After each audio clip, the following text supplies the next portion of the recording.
Pada kesempatan ini, kita kembali akan melihat salah satu game terbaik Bobby Fischer yang ditulis dalam bukunya yang berjudul My 60 Memorable Game. Ini adalah game antara Fischer melawan Keres pada turnamen kandidat 1959. Di game ini, Fischer menang dengan cara skakmat. Paul Keres memulai dengan E4, lalu Fischer memilih Sicilian Defense. Setelah kuda F3, D6, D4, pion makan pion, kuda makan pion, kuda F6, kuda C3, A6, Sicilian Najdorf. Selanjutnya, gajah serang kuda, lalu E6, pion F4, gajah E7, menteri F3, menteri C7, dan kemudian putih rokade pada sayap menteri. Paul Keres mengajak Fischer untuk baku hantam. Di posisi ini, Fischer melanjutkan penyimbangan kuda B ke petak D7, lalu gajah E2, setelah itu B5. Bobby Fischer mempersiapkan serangan lewat sayap menteri. Pada langkah selanjutnya, pertukaran gajah dan kuda terjadi. Lalu kuda makan gajah. Setelah E5 mengancam kuda, maka Bobby Fischer memilih gajah fianchetto, serangan pada menteri. Di posisi ini, Paul Keres memilih untuk pion makan kuda, membiarkan gajah makan menteri. Setelah itu, gajah makan gajah, ancaman pada benteng hitam. Bobby Fischer, alih-alih menyelamatkan benteng, dia memilih gajah makan pion, sebuah langkah brilian. Setelah itu, gajah makan benteng. Sampai pada posisi ini, Paul Keres unggul 1 poin, tapi dia kehilangan menteri. Hitam berada pada posisi unggul. Menurut engine, langkah terbaik untuk hitam adalah menteri ke petak C4 untuk menekan kuda putih. Namun demikian, Bobby Fischer memilih langkah yang tidak akurat. Dia mendorong B5, persiapan untuk menyerang pion. Namun di posisi ini, Paul Keres menemukan langkah brilian balasan. Gajah makan pion. Dan kemudian gajah makan kuda, benteng makan gajah, pion makan gajah.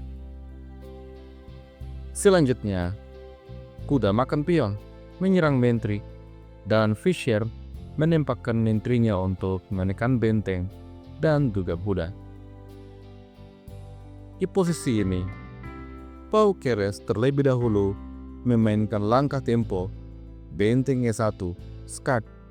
Raja kemudian geser F8 dan kehilangan haknya untuk rokade. Setelah itu, C3 memberikan penjagaan pada benteng. Sampai pada posisi ini, terlihat bahwa material cenderung seimbang, tapi menteri melawan dua benteng akan cukup sulit bagi benteng. Dari posisi ini, Bobby Fischer kemudian mendorong H5, persiapan aktivasi benteng. Lalu Keres dorong F5, kemudian benteng H6. Selanjutnya, pion F6 bermaksud untuk mengungkir raja atau merusak struktur pion hitam. Di posisi ini, Bobby Fischer memilih struktur pion yang mengalami kerusakan, karena jika dorongan pion G terjadi, maka raja akan terpenjara pada wilayahnya sendiri. Permainan kemudian berlanjut. Keres tarik mundur kuda ke petak F4 dan H4. Selanjutnya, Keres menyerang. Skak, raja G7, lalu benteng ke petak E8. Memberikan ancaman skakmat.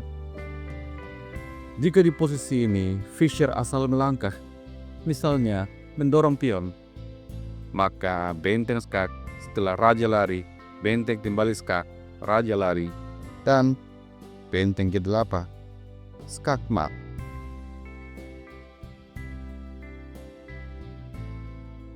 Maka dari itu, Bobby Fischer melancarkan serangan balasan. Menteri G1, skak, raja lari D2, menteri F2, skak, serta menyerang kuda. Maka kuda mundur.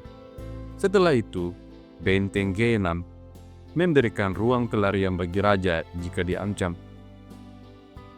Di sini, Paul Keres mendorong G3 menawarkan pion. Apabila di posisi ini, Fischer nekat untuk menerima pion, maka keunggulannya akan berkurang. Setelah itu, putih akan mengambil pion. Dan jika benteng nekat untuk makan pion, ini akan membuat putih unggul karena benteng G8 skak, raja H7, benteng kembali skak, raja G6. Setelah benteng kembali skak, raja H7, dan benteng makan benteng. Putih menang secara kualitas.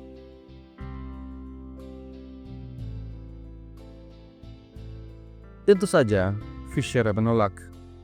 Dia mendorong F5, kemudian benteng skak, raja lari, benteng makan benteng, pion makan benteng, dan pion makan pion.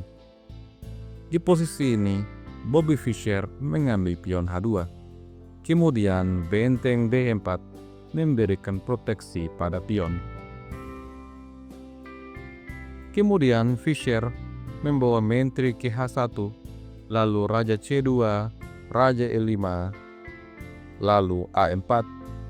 Setelah menteri F1 menyerang kuda, Keres mainkan kuda mundur C1.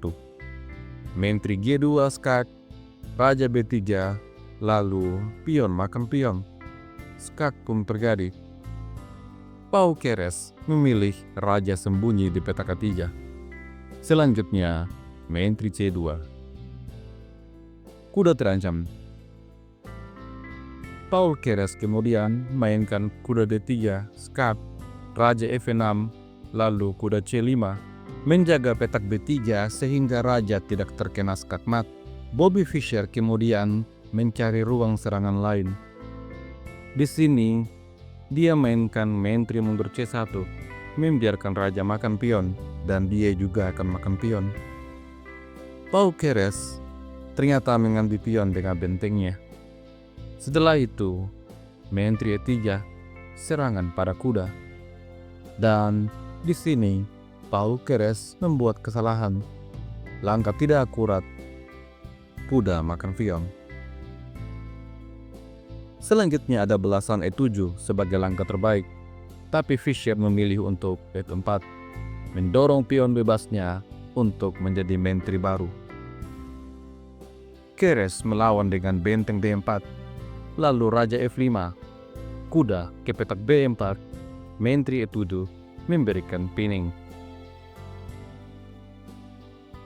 Raja kemudian geser B3 dan menteri makan pion.